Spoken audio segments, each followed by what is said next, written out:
Selamat pagi bosku, jumpa kembali bersama saya Cecilia dari Pilar Mas Investindo Sekuritas.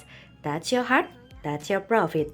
Nah bosku, sebelumnya saya mewakili Pilar Mas Investindo Sekuritas ingin mengucapkan selamat Hari Raya Idul Fitri 1 Syawal 1443 Hijriah. Minal aidin wal faizin, mohon maaf lahir dan batin. Nah, seperti biasa kita akan mulai saja nih market review kita hari ini, Kamis 28 April 2022 dengan episode Harapan Baru. Maka dari itu jangan kemana-mana ya bosku, tetap di channel Pilar Mas Investindo Sekuritas. Touch your heart, touch your profit. Pionir Sekuritas Channel di Indonesia.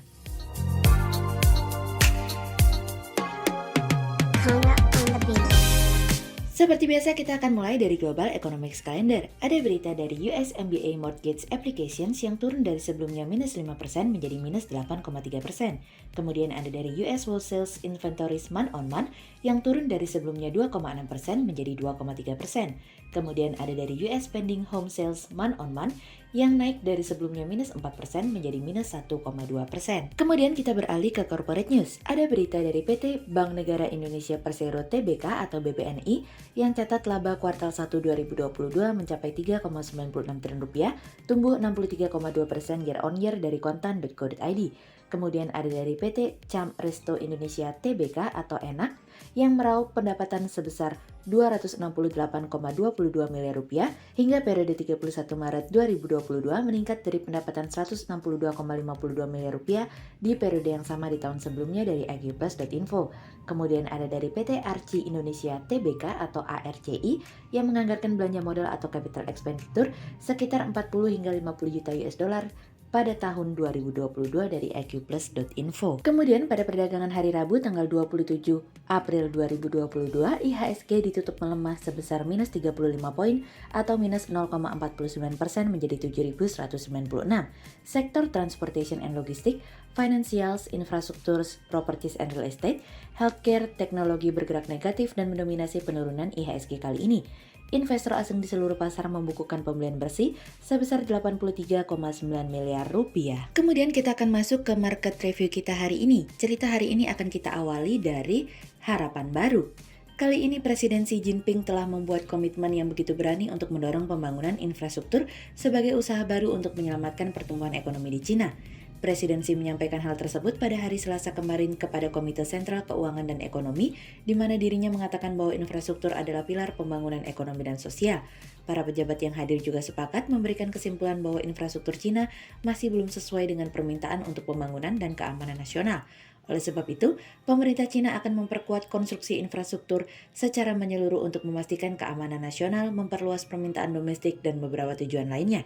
Komentar Xi telah menunjukkan Cina kembali ke habitat asalnya, di mana mendorong pertumbuhan ekonomi melalui investasi publik, di mana hal ini merupakan pendekatan di masa lalu yang mendorong kenaikan utang pada saat itu. Tantangan dalam mendorong pembangunan ini adalah semua akan berjalan lambat karena adanya lockdown yang terjadi di Cina, sehingga kota-kota besar atau utama juga akan kesulitan dalam mempercepat akselerasi pembangunannya. Kami sebetulnya cukup khawatir apabila Cina masih belum melonggarkan kebijakan zero COVID, hal ini akan memberikan dampak terhadap supply chain secara global yang akan mendorong inflasi untuk kembali bergejolak.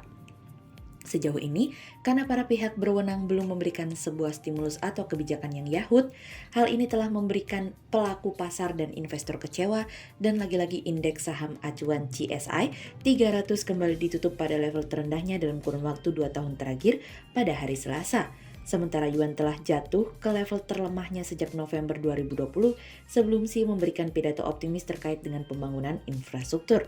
Dan ketika Xi berjanji akan mendorong pertumbuhan ekonomi melalui pembangunan infrastruktur, indeks CSI naik 2,7%. Terkait dengan kebijakan fiskal, Xi juga mengatakan kepada pihak berwenang untuk mendorong dan meningkatkan pembangunan efisiensi jaringan infrastruktur di bidang transportasi, energi, dan konservasi air. Namun para pejabat juga mendesak adanya peningkatan pengeluaran fiskal, khususnya pembiayaan jangka panjang untuk melakukan konstruksi dan kerjasama yang lebih baik dengan para pemodal swasta untuk investasi semacam itu. Pemerintah daerah sendiri tahun ini telah merencanakan investasi pada proyek-proyek tahun ini setidaknya senilai 14,8 triliun yuan atau 2,3 triliun dolar. Janji Xi untuk mendorong infrastruktur sebetulnya seperti paket penyelamatan senilai 4 triliun yuan atau 611 miliar dolar selama krisis keuangan global pada tahun 2009 di bawah Presiden Hu Jintao. Saat ini semua mata tertuju kepada Politbiro Partai Komunis karena mereka merupakan badan pembuat keputusan tertinggi yang dimana mereka akan berkumpul untuk waktu yang lama dalam sebuah pertemuan. Ada tanda-tanda bahwa prospek pertumbuhan yang lemah dan jatuhnya pasar menjadi perhatian bagi para pembuat kebijakan. Kami tahu betul beban yang dipikul oleh presidensi, apalagi dirinya juga mengatakan bahwa pertumbuhan ekonomi Cina harus melebihi Amerika di tahun ini. Perjalanan Cina mungkin masih jauh, namun tindakan dan kebijakan diharapkan dapat diputuskan secepatnya untuk memberikan sebuah kepastian terhadap tumbuhnya pertumbuhan ekonomi. Kemudian cerita selanjutnya datang dari ekonomi digital. Kepercayaan berbelanja kebutuhan melalui marketplace yang menawarkan kepraktisan menjadi semakin tinggi. Hal ini tercermin dari total transaksi e-commerce yang meningkat sebesar 77% menjadi 401 triliun rupiah pada 2021. Pada kuartal 1 2022, transaksi e-commerce juga tumbuh sebesar 19,83% year on year. Demikian halnya volume transaksi naik sebesar 38,43% year on year. Pergeseran tren berbelanja menuju digitalisasi yang semakin marak memberikan peluang dalam meningkatkan tren new economy digital. Total transaksi e-commerce diproyeksi menjadi 530 triliun rupiah pada 2022. Hingga saat ini terdapat 32 juta user e-commerce terjaring di Indonesia, bahkan pertumbuhan penggunanya yang mana sebesar 88% lebih tinggi dari pertumbuhan transaksi e-commerce. Hal ini tentunya akan meramaikan sektor teknologi di pasar saham tanah air. Saham teknologi yang tercermin melalui IDX Teknologi mencetak kenaikan tertinggi secara bulanan, di mana mampu mencetak return sebesar 8,10%. Hal ini tak lepas dari peran Goto yang listing di IDX pada awal April lalu, di mana seolah turut membangunkan sektor ini yang pergerakannya akan lebih berat di tengah tren pemulihan ekonomi. Peersnya seperti Buka pun yang masuk ke dalam jajaran indeks LQ45 pun ikut terciprat katalis positif IPO-nya saham Goto. Total Processing Value atau TPV pada Buka misalnya yang pada 2021 mengalami kenaikan sebesar 44% menjadi 122,6 triliun rupiah yang didukung oleh kenaikan volume transaksi sebesar 26% dan pertumbuhan mitra Buka sebesar 90%. Kami melihat bahwa tren e-commerce akan semakin menggeliat di mana mampu mengubah pola hidup masyarakat lebih mudah dan praktis. Hal ini yang kami lihat akan memberikan dampak yang positif terhadap perekonomian sehingga menciptakan daya beli yang berkelanjutan meskipun harga-harga sedang mengalami kenaikan. Kami melihat bahwa teknologi digital mampu menjadi jembatan untuk mendorong perekonomian, oleh sebab itu besar harapannya akan pembangunan infrastruktur juga turun ditingkatkan untuk memberikan akses yang lebih luas lagi kepada daerah-daerah yang belum mendapatkan akses internet. Pemerataan infrastruktur teknologi akan membantu perkembangan lebih cepat dan akan mendorong pertumbuhan ekonomi lebih hebat. Sehingga berdasarkan technical analisa, kami melihat saat ini IHSG berpotensi akan bergerak melemah terbatas dengan rentang pergerakan 7.199 hingga 7.252. Berikut stock watch pilar emas hari ini ya bosku. Yang pertama ada dari EMTK, kemudian yang kedua ada dari LSIP, dan yang ketiga ada dari Adro. Berikut dua saham yang kami analisa hari ini ya bosku. Yang pertama ada dari BBNI atau PT Bank Negara Indonesia Persero Tbk yang catat laba kuartal 1 2022 mencapai 3,96 triliun rupiah, tumbuh 63,2% year on year. Mengawali kuartal pertama tahun ini, manajemen Bank BNI mencatatkan kinerja yang solid yang tercermin dari kinerja keuangan di mana mencatatkan laba kuartal 1 2022 mencapai 3,96 triliun rupiah.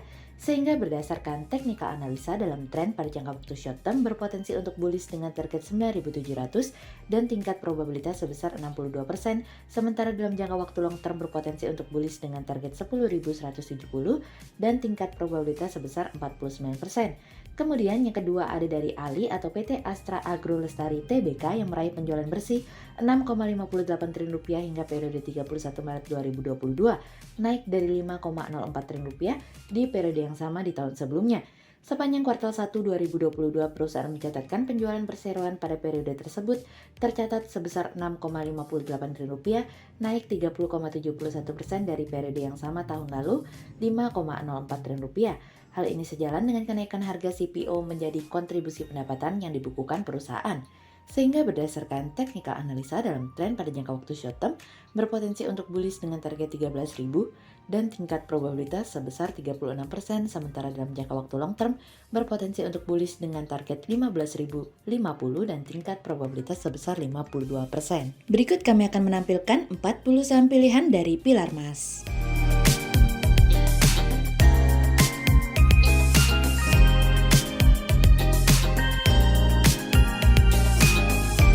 Sekian untuk review market kita kali ini ya bosku. Untuk info lebih lengkapnya bosku bisa download PDF dengan klik link di bawah video ini, atau bisa juga langsung akses ke website kami di www.pilarmas-investindo.co.id. Dan jangan lupa untuk selalu jaga kesehatan buat para bosku ya.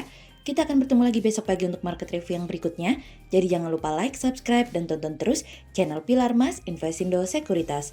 Touch your heart, touch your profit. Pionir Sekuritas Channel di Indonesia.